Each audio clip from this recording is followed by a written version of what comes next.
The show is about to start. Thank you for your cooperation. Enjoy the show, and please come back and visit us again.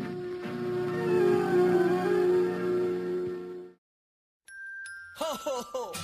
Shake up the happiness. Wake up the happiness. Shake up the happiness. It's Christmas time.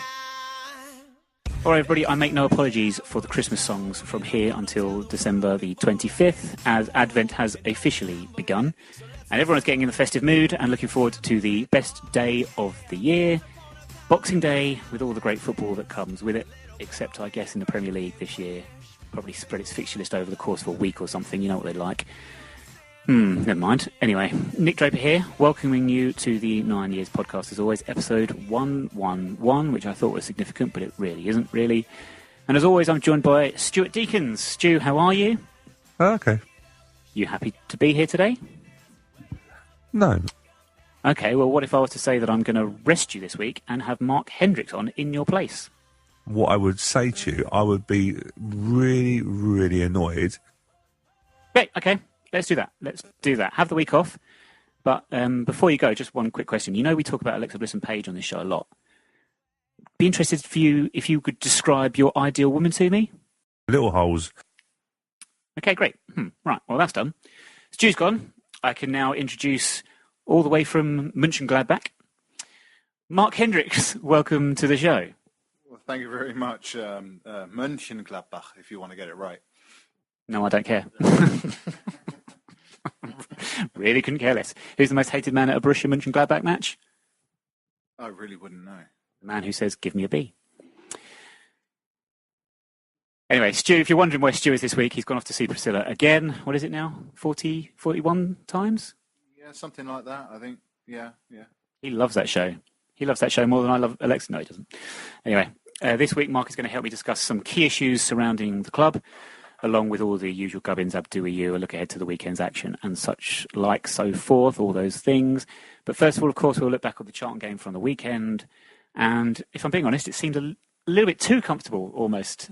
Like there was an air around the ground that we were there to win, and we just sort of won. I know Mark's looking at me very perturbed. He's like, what are you on about? But I don't know, sometimes you just get a feeling, a sense from a game. Potentially it came after the little spell they had at the start of the second half, where George Long had to make a great save. But after that, it just seemed like we were waiting to win that game. Was it because of perhaps our newfound attacking confidence, would you say? I think it came from almost all of the entire team, from right at the back, from the goalkeeper, from George Long, all the way to the front two of Lyle and Cody. Everyone put in a proper shift, and everyone played their position perfectly. So there was never that fear that we were going to lose. I certainly had this fear that we were going to draw and then lose. The forum that we hosted about a month and a bit ago, we were kind of asking whether Neil was the right man in the job, because it was on everybody's lips and everything like that. And I came out and I said, well, if we don't win against Lincoln, that's when my opinion about him might sway a little bit into maybe he isn't the right man at the time anymore. And, I'm eating humble pie right now. I properly am, because he has changed it around. He's made everyone work their position rather than a formation. Got to work your position. You've got to know it inside out, really, to be honest with you. So expand on that a little bit. So because when you say that, so you're saying that every player is drilled in their position, and they, I didn't mean to do that. And therefore, because I'm looking at that team and I'm thinking, aside from Kwesi Appiah, and we don't know where he would fit in, that looks to me like Neil's first choice 11. So he's got a team. I don't know what changes you'd make to that. So if you're saying that they are becoming accustomed to and knowing their specific role, then we should be pretty confident moving forward, as long as he doesn't start tinkering. Kind of, yeah, you're right, because at the end of the day, his hand's been forced to play 4-4-2 at the moment. So, ergo, we can't really think about playing a 4-3-3 anymore, and the tactics that are behind a 4-3-3. A 4-3-3 is a much more of a dynamic tactic where people interchange a little more, and the game flows around the attacking six, so to speak. Whilst now at the moment with the 4-4-2 is you have your out-and-out wingers and your two who are in and around the penalty box, supporting each other, switching a bit. But that's what I mean in terms of that everyone's playing as their position states rather than thinking about how we can be too clever, if I can phrase it like that. And the only thing I'd say about that is, in that system that we've got now then, with that 4-4-2, are we losing a little bit of Harry Forrester at the moment? It seems to be that perhaps a lot of our goal scoring has come because we've got the two up front, and Harry is possibly the one that's been a little less effective, arguably, from what I've seen over the last few games.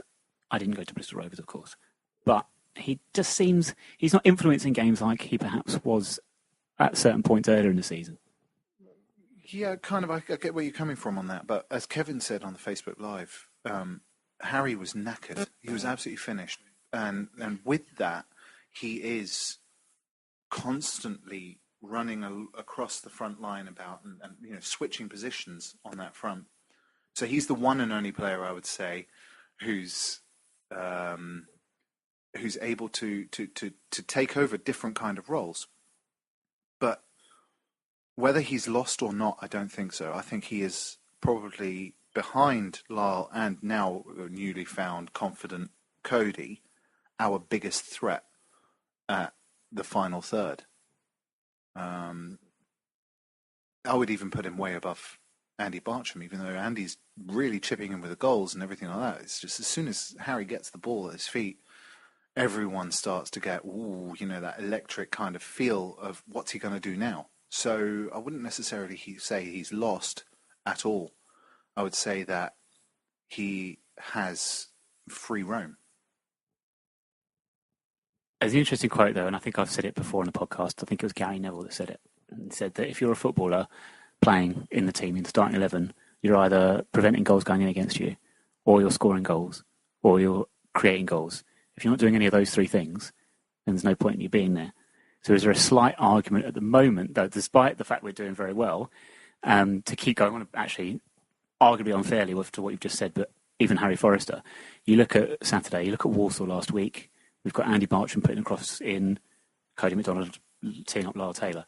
Saturday, you're looking at, first goal comes from Deji Shalaja, basically attacking their goalkeeper, but doing very well on the edge of the box to set it up. Second goal comes all because of Cody McDonald, who then laid on for Lyle Taylor. Third goal, Andy Bartram winning the penalty for Lyle Taylor.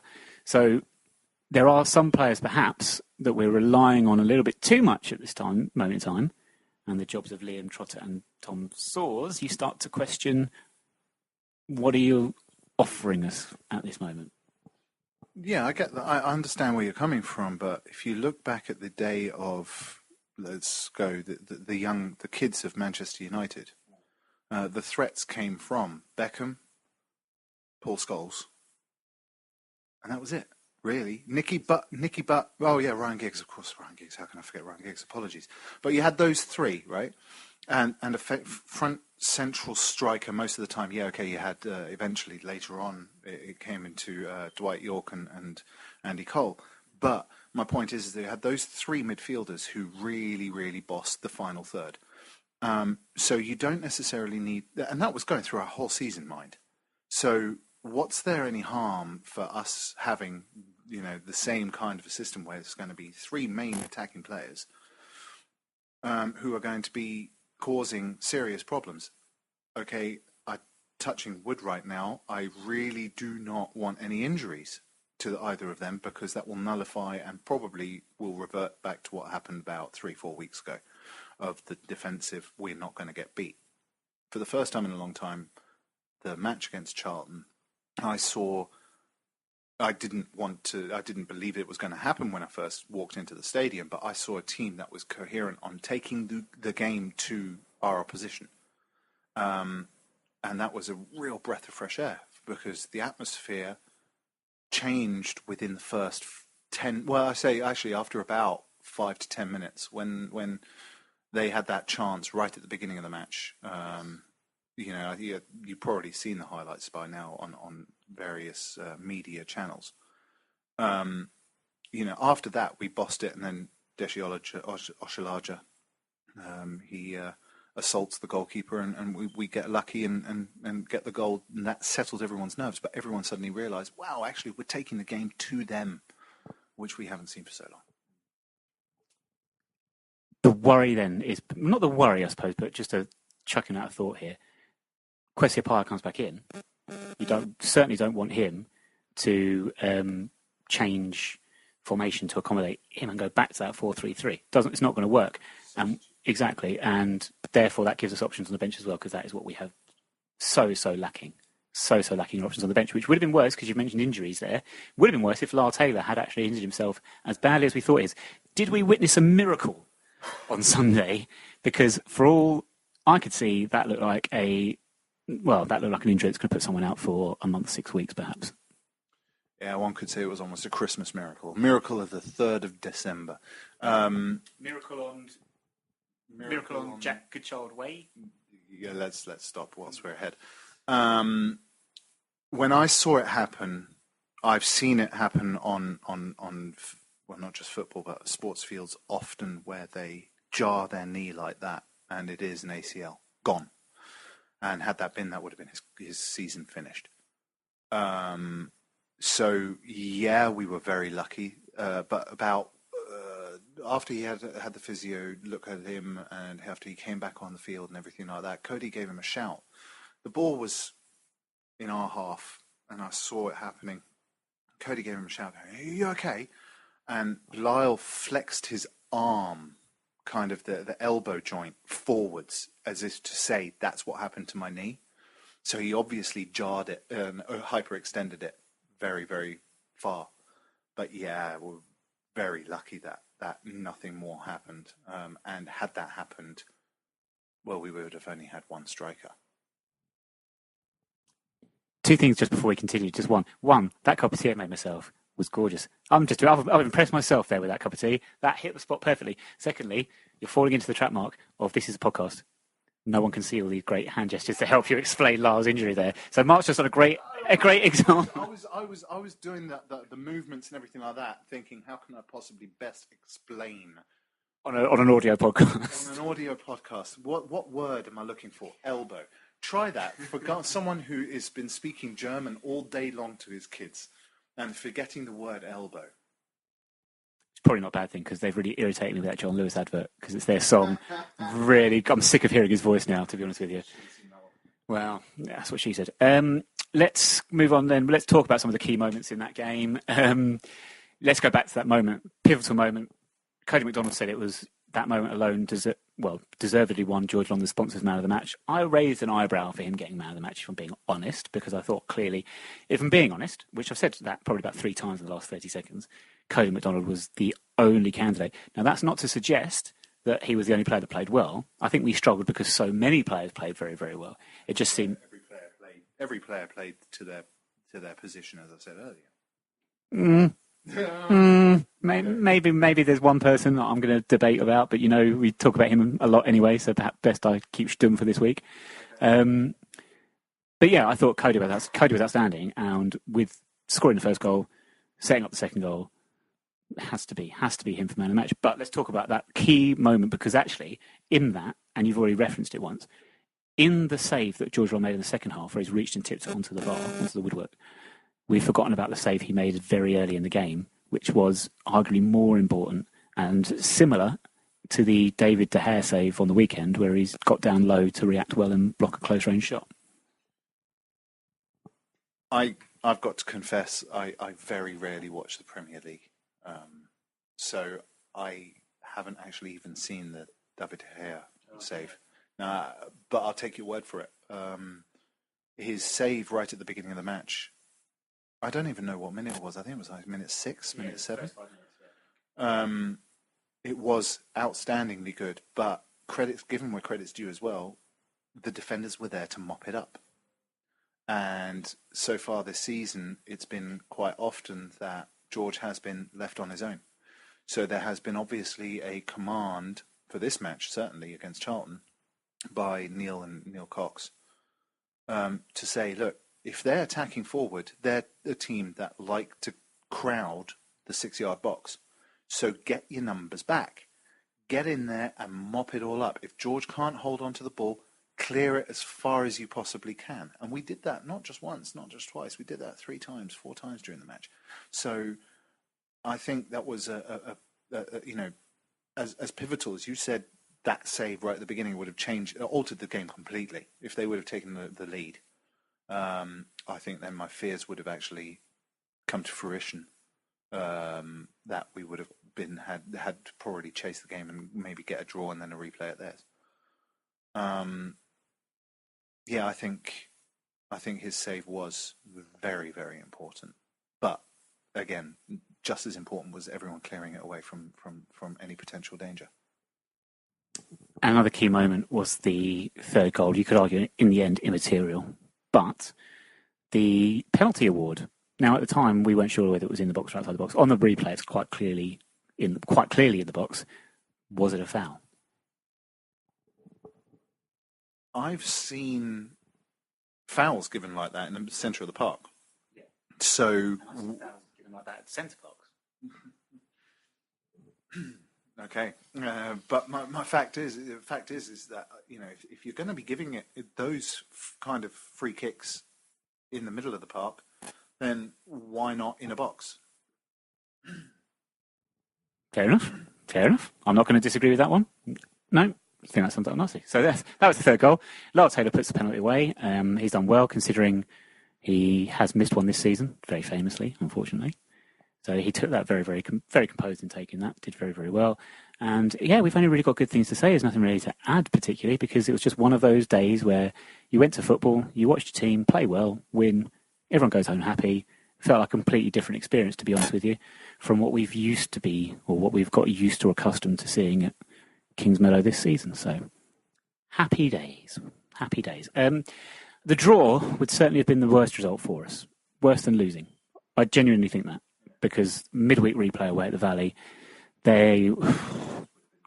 numbers would have been very, very low. I don't think they'd have opened all the stadium. I think they probably opened up 2 stands, possibly. No, it would have been a bit of a nightmare. So, very, very happy to get through. And yeah, we can officially say that we are unbeaten in the FA Cup this season. Spurs haven't actually won in the FA Cup this year, so I think it's guaranteed that we'll go through to the 4th round. But we shall touch on that forthcoming, it's January, game against Spurs a bit later. The reason I'm referencing that draw, was because I was going to go through some of the results from the weekend for League One teams in the FA Cup. And obviously some teams have fallen. But the worst result for me, therefore, is Blackburn, who were 3-0 up. Got 2 players sent off, so they've got suspensions and all that to deal with. And now have to travel an extra game in their calendar. This time of year is a real nightmare. It must be like the worst time just to hit around this Christmas, New Year period to be having to fit in an extra game, and now they've got a replay. Was there any particularly worse results than that for you in the FA Cup? For League One sides, of course. No, for League One sides, I think the Blackburn result was the most eye-opening one, especially for the fact as well that they got 2 men sent off, and I think both of them were direct reds. So that's 3 game bans each, unless it's appealed and reduced down to 1. The question that I have in my mind when you were talking about the Blackburn game was actually we were due to play them obviously on the weekend of the 6th, so that would probably be postponed, but probably be postponed until February time. So that doesn't really help us in any way for their visit to us, if the fact that they've got that extra game now in the calendar. Those 2 players that got sent off, their captain and I've forgotten who the other guy was. They're going to have 3 games off now each, so they'll be rested, which is a shame. Fleetwood, Hereford, 1-1. That was quite interesting. I'm giving an homage to Stuart here. To be fair, Gillingham Carlisle was actually quite good because. You know what? I'd like them to have a replay because we're going to see them quite soon, actually. We're seeing them on the 30th of December. If we carry on through the list here, we have Doncaster beating Scunthorpe. At least Scunthorpe are out. Woking and Peterborough 1-1, which was certainly an eye-opener on that front, which is, and you know what I find actually really quite nice was the owner of Peterborough said those who travel to Woking get free tickets for the home replay. They're 630 odd people. I saw that in the news, and I think that's I've got to give the tip of the hat for that. That shows ultimate respect for your supporters. Yeah, great gesture. But Woking, of course, in the last round they drew at home to Bury and then won 3-0 replay. So who knows? Woking could be on another great FA Cup run from going back nearly 30 years now. 25 years since they did that regularly. But okay, so that's the FA Cup sort of roundup. In general, do you have a hero of the week at all, by chance? I do have a hero of the week. The hero of the week for this week is Mr. James Linnington, our referee, because he allowed us to assault the goalkeeper and score a first goal. But the biggest thing is, for me, was the second goal. Now, we've seen it 150,000 times at Kingsmeadow with the lower leagues referees, that when they are when they're officiating and the game's going, they blow up very, very quickly to the slightest foul, whilst actually this time he let play continue. He let us play the advantage and let Cody run on, square the ball to Lyle, rest is history. So, and also the fact that he didn't brandish the yellow card once, which is quite funny. We alluded to that in the Facebook Live video. So, yeah, I've got to say, Mr. James Linnington, my definite tip of the hat for you. Well done. You really exceeded all expectations. And a quick shout out, actually, if I may, to Ray Armfield, because he posted on Twitter saying, he's a great referee, one of the best referees in the lower leagues. But now that I've said that, full ... is what he said, thinking that by jinxing it of some kind. But he really was a superb referee. Best one I've seen so far. Do you have a villain of the week? Yes. I do have a villain of the week. And it's the certain somebody who decided, whilst we were doing the Facebook Live videos, to call me on my phone whilst we were filming. And that froze the screen and then blacked out the screen. And whilst you have a black screen and constant audio of Kevin and Nick talking absolute tripe, which we normally do anyway, Stu and I were on the iPad and the iPhone trying to fix it as quick as we possibly could. It felt like 10 minutes, but in fact, when you look it back, it was only a minute and a half to 2 minutes tops. But it was very, very annoying that technical mishap happened, because that was, in terms of our production for videos, live videos, that was our best broadcast yet to date, I think. And if that wouldn't have happened, I think, you know what, it would have been difficult to top. So maybe it's a blessing in disguise. Maybe we'll just do a better one when we go over to Wembley. Mm-hmm. The great thing about that is that the viewer numbers went down when we appeared back on the screen. They were just like, they're not on the screen, it's gone blank. Yes, we can watch now. Oh, they're back. No, it's switched off. Don't want to look at Nick. Jesus, do we not want to look at Nick? No. Or Kevin, no. No, actually. Sorry, he's not listening.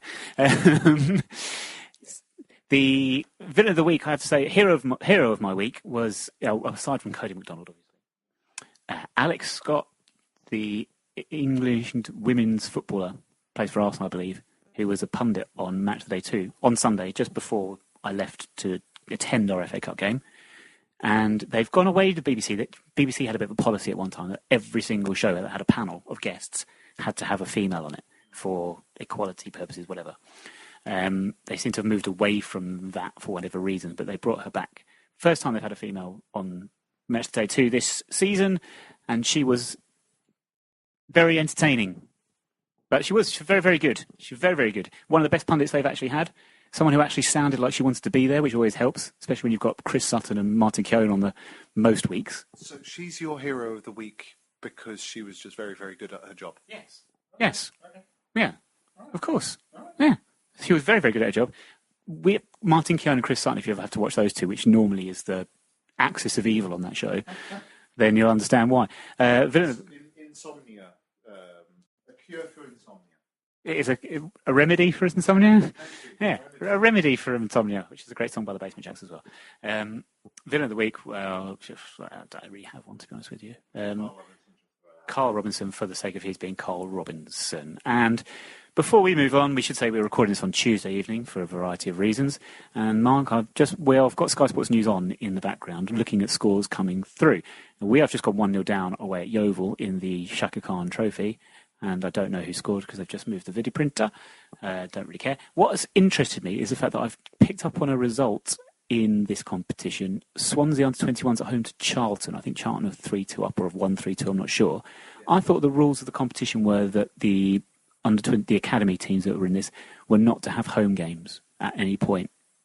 I thought that was because in the group stages, none of the teams have home matches. They all play their group games away from home. So maybe that's it. Maybe the fact that it's in the group games, you're not allowed to be at home, but in the playoffs, you are. Yeah, that would make sense. I just thought they scrapped it entirely because if you're a Charlton fan who really wants to go away travel all the way to Swansea, I suppose your answer there is if you're a Wimbledon fan, do you really want to travel to Yeovil, for example? But pay your money. Charlton just earned themselves 20 grand. Oh, such an underhand tactic from them to pay so much money in prize fees. It's such an underhand tactic. I'm really uncomfortable with it. Anyway, let's not touch on that now because we've spoken about it too much already. Because we don't have to worry too much about money now because we've got Spurs away. So conservative estimates from our fans who are obviously very much in the know straight away. We're talking millions and millions of potential income from an 80,000 crowd when we go away to Tottenham at Wembley in the FA Cup. Right, at most, the capacity for that game, at most, will be 50, possibly 60 at the very most. Attendance-wise, would be, if we get 40, we've done well. Because they had Villa last year at White Hart Lane in the third round, and that only got about 30,000. And that's Aston Villa. So we have to be a little bit realistic, as much as on paper when it first comes out, we're all, wow, incredible Wembley. And it is still a big payday for us. I mean, blimey, we could have had Mansfield away. So, yeah, let's not undersell it either. But let's just keep our emotions in check a little bit and be a little bit more realistic and say it's actually not unwinnable tie because Wickham pushed them very, very close last year. They're going to rest a lot of players. It's right in the bang of a hugely packed fixture list for them. And we got a chance. The only issue is that Wembley is a big pitch. And Liam Trotter, he's going to walk from the centre spot to the edge of the centre circle and he'll just collapse because that's more movement than he's done probably all season. But that's enough Liam Trotter baiting for one day. I can't help it. It infuriates me watching him. It really does. So what were your initial thoughts when we got the draw of Tottenham away? So I had BBC Two on and my daughter she had just had her bath. She's only 1.5. Came downstairs. I'm not celebrating the fact that your daughter just had a bath. Chelsea losing. Oh, Chelsea are losing 1-0. Okay. And she came downstairs, got her into my arms as the draw was being made and everything like that. And all of a sudden out came Tottenham. And I was like, oh, okay. And then suddenly Jermaine Gina said 53. And in my head, I was like, no, that's not us, is it? And then all of a sudden, AFC Wimbledon. I jumped and I smacked my daughter's head onto the hanging lamp from the centre of the room. Didn't break or anything like that, but she found it hilarious. So win-win. I got away with hurting my daughter and got away with jumping for joy. Actually, the fact that we've got Tottenham away. I agree with your sentiment, which is the fact that we are getting a bit carried away. We're thinking it's going to be a sellout. It probably won't be. But I think actually there will be quite a lot of interested neutrals because it's a London derby. So maybe more than the 30,000 than because you've got to take into consideration of how many people come down from Birmingham to London to see Villa play. Whilst we are already in London, it's not that far for us to travel. For the majority of us, I should say. Excuse for you Dons fans out there who are living further afield. But fact is we've got the possibility of getting maybe 40,000 into that stadium to see that game. I think we will sell out. And if there is any scope for more for Dons fans to have tickets, I think we'll sell those out even more as well. So I think we will certainly be in full voice. We will certainly be having a carnival of a time, We will. It will be a carnival atmosphere for us, because I don't think really many of us are expecting to win it. So we're going to go for the fun. And if we get a draw, or even if we could win, it would be awesome. I think it would be just so much fun. And that's what I'm going to be going for. And I speak on behalf of a handful of other fans who I know are friends of mine, who will be saying the same. If it is a draw, which is what Wycombe came very close to doing last season, should we get a draw, I am imagining Kings Meadow will be a sellout, no doubt. However, 3,270 was the attendance for the visit of Charlton. London Derby, we didn't give them a great number of tickets. They didn't even sell out all their tickets. They had seats empty. So we had about 2,500 fans there. Now, I remember when we got into the FA Cup second round for the first time many, many years ago. It was a big thing. It's a huge thing to get into the second round. To get in the first round of the FA Cup was a massive thing for us, a huge deal. We've got higher attendances in the past we had a higher attendance, I think, for FA Cup preliminary round games when we first got back into the competition back in 2004. So, really, is that not saying something that we can't shift more than 2,500 tickets for a London Derby game? We've not got a home game this coming week either. And a little bit of a... Why is that? Why are they so low for these games? I don't know. I think... Bear in mind, I think also the fact that Carl Robinson was going to be making an appearance into the stadium would have certainly shunned quite a lot of fans. They don't even want to see the guy, who really does on the best of days. But I think firstly, it was also a Sunday game. It was televised on BBC to a certain degree, where all the goals will be shown pretty much instantly. So there isn't really the incentive for quite a lot of the fans to go, you know what, I'm going to be travelling from Aldershot Way or from Stevenage Way, those fans who come from that kind of a distance on a Sunday, 2 p.m. kickoff. No, I'll stay in the warmth in my house and watch the goals as they come in and celebrate the 3-1 victory in front of the TV with a nice cup of tea. Won't be as nice as the cup of tea I just had. I tell you, I just made that cup of tea was cracking. I don't know. I've had a better cup of tea in years. You set them up, and I will knock them down. But I'm certainly going to have another cup. Oh God, I just want another cup of tea now. Anyway, I don't know. I think there is an underlying thing though that I know we've not been doing great in the league this year, and we're still in trouble. We're still fifth from bottom in the league. We could be in the bottom four. We could be bottom of the league, depending on how results go on Saturday. Actually, that might be a lie. I think there's two teams down near us that are playing each other as well, so that might ignore that fact. But we could certainly be in the bottom four. And yes, that plays a part in attendances. Yes, we said and we voted for it, so we've got no one to blame but ourselves, for a ticket price increase should we have got promoted into League One a couple of years ago, which we did, so prices went up. All links in what I'm getting to is stadium and how it can't come quickly enough. But unfortunately, the delay now, which has been rumbling on and on, this S106. Now, the Dons Trust have announced that the AGM, scheduled to the 14th of December, which is next Thursday, has now been pushed back a week to the 21st of December. That should be allowing the board to organise, I think, its financial reports completed on the basis that the S106 has been signed. So we're expecting that if it hasn't been just yet, it will be by then, before then. But that's still coming up 3 months. 3 months, if you think about it, from when Eric thought and hoped and anticipated it would be signed. 3 month delay. Then factor in the fact of what time of year it is right now. It's going to push it probably back a bit, isn't it? We're probably looking at not getting this stadium up and running for, 2020, possibly? So 2019, 2020, I'm going to say is now off the table. So we've still got another couple of seasons of squeezing into Kings Meadow and possibly losing out on attendance money, especially on top of what we already lose because of the cut capacity. People do not want to come and, tickets are on sale, available only in the Rygas stand. Well, do you know what?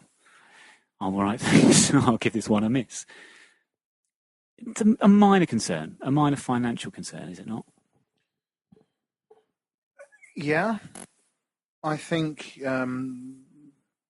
we don't know what the operating costs of the new stadium is going to be. We know what the operating costs of Kings Meadow is currently.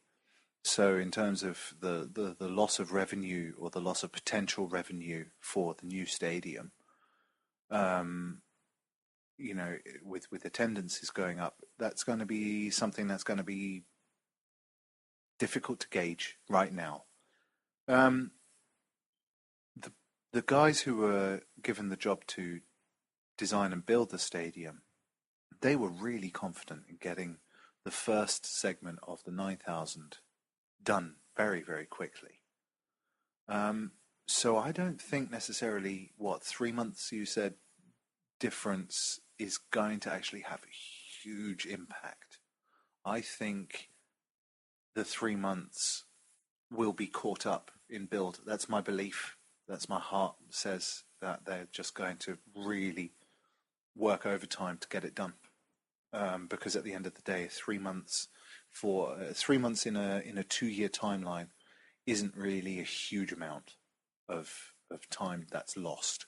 We have the capacity, we will have the capacity, certainly I believe, to make up those 3 months that have been lost and get the stadium up and running quicker than we wanted. Even if that means that we just don't have one of the stands open for the first few months of the season.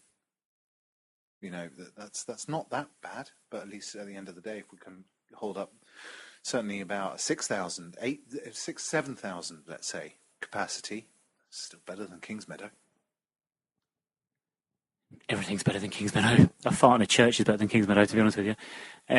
My just worry is with the 3 months, you sound very confident that things will be caught up in the building process. I'm just, when you just have that head on, we've had this delay, something else will come along at some point that will just maybe just knock it back. And as I say, 3 months in timeline, I'd consider it 4, as I say, just because of the time of year as well. Busy time of year, Christmas holiday period, nightmare for getting things done. So in reality, though, we are just basically, this is rumour and innuendo, basically, of what we're doing now, because we don't really know, do we? But we should know more, hopefully, in a couple of weeks after the Don's Trust AGM, which we hope all of you Don's Trust members will attend. You're not going to be there? Oh, my word. Oh, my word. 10-hour drive to Germany on that day. I got to Orlando quicker than that. Yeah, but you flew. Yeah, fly to Germany. With 2 kids. And all the Christmas presents. No. Okay, don't fly to Germany. No, that wouldn't work at all. I have to put my roof box on. That was a song by Robbie Williams, wasn't it? Roof box. That's terrible. Oh dear, I'm coming out with all the good ones today. Last thing I want to touch on, because we're going to be pushed for time, and I've got a few things to talk about. Charlton were another team, much like Oldham the other week, which had some of the best named players in English football. We had Queenie Mensing from Oldham and all that lot, and all those types of people, and Johnny Placid and stuff. Charlton had Mr. Doodoo. Doodoo. Do you? Hmm? Do you? Do I doo-doo? Do. No. Don't. Betty Boo just doing the do? Doing the doo-doo? I don't know. As long as it isn't Dodo. No, that would be dead. All right. There was another one. Dick Steele. I was very impressed with the number 34. Dick Steele. I'm not sure what his first name was, but he was... Do you know what? I was impressed by him. I think a Dutch under-20 international, hadn't played in the league for Charlton before. Stood out like a sore thumb to me, especially in the first half, probably because he was playing on my side of the pitch where I was sitting, so there we go. But yeah, Dick Steele and Doodoo, of which the biggest Dick Steele dooboo of them all was sat on the bench. Affinay. Day Steele. Bless you. Right. Now, Mark, you are a guest of the show. One question before I move on to other questions that I have to ask you as a guest on our show is we were just talking about the Plough Lane and perhaps when it might open and perhaps with 3 stands or whatever it is. We're likely we're going to have 2 friendlies there, one which will be a ramp-up limited capacity event for testing the stadium procedure and things like that, and then one where the whole stadium will be open for the very, very first time. What names of teams would you like to throw in the hat for potential opponents for those, if any? Because I have 2 standout candidates. Can I be really, really selfish? I'm going to be very selfish, so yeah. Yeah, Borussia Dortmund. What? Borussia Dortmund. Can you speak English, please? What the hell? What? Sorry, let me do it in the English way. Borussia Dortmund. Perfect. I know. Yeah, the team in yellow. Right, I'm with you now. Right, okay. Yellow and black. Boo, Watford colours. Yeah, well, yeah, they copied us. I'm a massive Borussia Dortmund fan as well, so I would love if that would be humanly possible, but it won't be. You know what? Actually, my second team in Germany is Union Berlin. Union Berlin. They won X Factor a couple of years ago.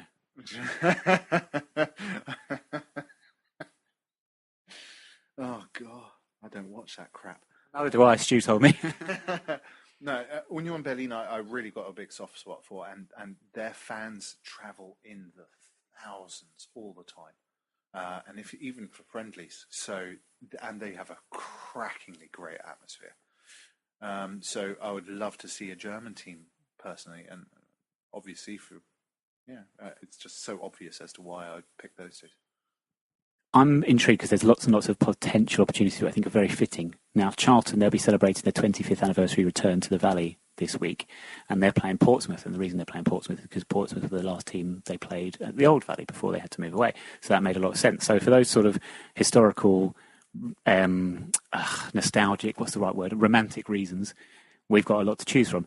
Crystal Palace would be one we'd have to put in the name because that was the last team to visit Plough Lane in a first team game back in the day. So I know it's not great, and thing is, I've sort of I'm well over the Palace thing, if I'm being honest with you. Sutton United would be a name that a lot of people would be chucking out there, but after what happened last season, no, I'm not interested in that one whatsoever. Sandhurst Town for me is a romantic one that would work well for the limited capacity one. I think that would be a great one for romantic reasons if they're struggling at the minute, unfortunately. And Luton Town. Now, not just because Luton Town. There's historical significance there with Luton Town because of the playoff final in Manchester. So they're getting back into the Football League. So that would be, so anyway, we're by the by now. We're just, again, lots more rumour and innuendo from us, so we should move on. You are a guest on the show, Mark. You are Stuart Deakins today. So we have some either or questions for you to play along with. Now, I've got 10 of them here. And normally we have 10. Today we're going to have 11 because I've just thought of an even better one that we can add on as well. So basically it's going to be I'll give you two options. Quick as you can. You've seen this game on Friends. First answer. Okay? Yeah. All right. So let's begin with RP Leipzig or Bayern Munich.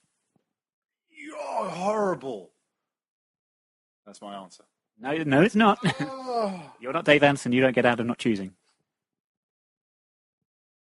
Well, Bayern München. They weren't one of the options. It was RP Leipzig or Bayern Munich. Bayern Munich. Thank you very much. Oh, God, I can't believe. Schnitzel. Franchise or hell? What do you go for? Hell. Yeah, that's why. Bayern München. Bayern Munich. Although, have you actually been up to Milton Keynes? Have you been up to the MK Bowl? No, it is like being in hell, to be honest with you. Schnitzel or German sausage? Schnitzel. 1966 or 5-1, even Heskey scored. 66. Because the ball did cross the line. Wow, you heard it here first. Dresden or Dragon's Den? Dresden. Dresden? Dresden. Dresden. It's an English podcast, come on. DNA. Monica or Rachel? Rachel. Brett Nill or Brett Johnson? Sorry, Bretty. Johnson. Isabel Oakeshott or Preeti Patel? Preeti Patel, because Isabel Oakeshott is... Angela Merkel or Theresa May? Angela Merkel, of course. I mean, yeah, have to. Theresa May. Yeah, it makes me shudder. Anyway. Okay, the one where no one's ready or the one with Phoebe's uterus? The one where no one's ready. Oh, that's a tough one. That's a good one. No, just because of the lunging. Okay, fair enough. Then finally, of course, Alexa Bliss or Paige? Alexa Bliss. Signed photo of Paige just there, if you've noticed, just in my living room. And finally, bag first or milk first. You've already done this, but yeah, for consistency's sake. Exactly, bag first. First, sorted. Right, great. Okay, so that's the either or's out the way. Now it's time for Abdu Are You? Alexa Bliss's theme music kicking in the background, as you can hear, and Stu's rubbish at this. I mean, he is rubbish. Are you confident that you can perhaps do better than Mr. Deakins? I can only but try. I think you're going to be very trying, if I'm being very honest with you. What would be a miracle is if you were to get it on the cryptic clue, because Stu's not got one of these yet whatsoever. Okay, but this week, Jimmy has travelled to meet a former Wimbledon player And he was confused at first. Again, he often gets confused because he mixes up with other people. He thought he was going to see a Radio 1 DJ. Radio 1 DJ. Who shares the same? Andy Pearce. I'm just in shock. Mark's looking at me like, why are you not saying anything? Bloody hell. Cryptic clue. I don't know what to say. It's Andy Pearce. Yeah, it's Andy Pearce. Yeah, it's Andy Pearce. How the hell did you get Andy Pearce? The most obscure centre-half already played like 3 games for us. The clue was pretty much obvious when you said Radio 1 DJ. It could have been like, I don't think we've had Mills or Moyles or Cox. Are they still on? I don't know. Is Dave Pearce still on? I don't know. I think he is. Okay. Well, there you go. Shot in the dark. Do you want to play for real now? Oh, God, my Emmy Award will be coming in the post, I'm sure. Right, Abdul, are you for real now? So I just don't know how fast Stu would have got down that wind-up line before he's gone, oh, actually, do you know what? Okay, right, here we go. Properly now. First clue, obscure one, but we tried to replace this player when he left the club. We tried to replace him, but could only find a band of players with less than he could offer. More. Oh, it's a good guess, but it's Sammy or Luke. Luke. It's not Luke Moore. It's not Sammy Moore either. But it was a great guess. It was a great guess. Okay, he might have been from a family of butlers, but he served up some cracking assists, yet only 4 goals. Only 4 goals. Only 4 goals. Well, served up 4 goals. Or scored 4 goals. Scored 4 goals. Scored 4 goals. Less than is your emphasis. There was another word in that clue that was very important. We could only find a band of players with less than he could offer. I'm seeing the hamster wheel in Homer's head right now. You're so flattering. No, go on. Okay, final clue then. He is now plying his trade up north after a career spent in the south of England. Unfortunately, for some reason. I suppose for some reason I put south of Luton. But actually, thinking about it, that is correct as well. So every club he's played for has been south of Luton, up until the current team he's playing for now. There's only one that really springs to mind, but that's Jake Reeves. But why would you say band and more than? Jake Reeves played only down here. Are you taking Jake Reeves as your final answer? It's going to have to be, because he's the only person that has played south and now is playing up north, and that I can think of right now, Bradford. So, for the record, what is your final answer? Jake Reeves. Correct. There we go. Very well done. Yes, indeed. The cryptic clue is band less than Jake. There is a band called Less Than Jake. So, no, not Jesus, Jake. Oh, right. Yeah, Less Than Jake. You see? There you go. Only 4 goals for us. But yeah, he's played for Brentford and St Albans and people like that. So, there you go. Didn't even get to use my anagram. And Swindon as well. Well done. Yes, indeed, Swindon. But I wasn't sure if Swindon, I think, is still south of Luton, but it's actually closer than most people probably think. Anyway, didn't get to use my great anagram this week, which was ear seek vag. Oh, God. Is that ear as in, come on, or ear as in, I listen with? No, ear as in, ear you are, seek vag. Which I think was something you used to cove your carpet with. Shake and vag. Sounds like a rude version of EastEnders on Albert Square. Oh my word! Yeah, it took me a moment, but there we go. It often does. Anyway, right, moving on. Let's move on. We are rapidly running out of time. So this weekend we are going away to Bury. It's actually a massive game. Everything else that's been going on, we've sort of lost in the shuffle a little bit how big a game this is coming up on Saturday. Obviously, attention has been taken away by the huge cup game at Yeovil this evening, which last time I checked we were still losing 1-0. Anyway, Bury, huge game because they could go above us. In fact, if they beat us, they will go above us in the table because their goal difference will be level with ours if they win by a single goal, but they have scored more than our good selves. But then again, a lot of people have scored more than us this season. Let's be honest. I think They only need to score 2 goals, and they're equal on goal difference with us. They're on -9. We're on -7. so they only need to score 1. Oh, good point. Oh dear. No, we can't redo that. No, whatsoever. Don't worry. Stu says stupid things like that all the time. 8 points from their last 30, but they did win their last home game against high-flying Shrewsbury. So should they beat us, as we said, they'll go above us. I personally think, as I do every single week, this has got draw written all over it. Do you agree or disagree? You're shaking your head. Yeah, I'm shaking my head. I disagree completely. I think if we take the positive attitude that we took from Charlton into this match, I think we can turn them over quite easily. They haven't got a bad pitch. It's not Oldham.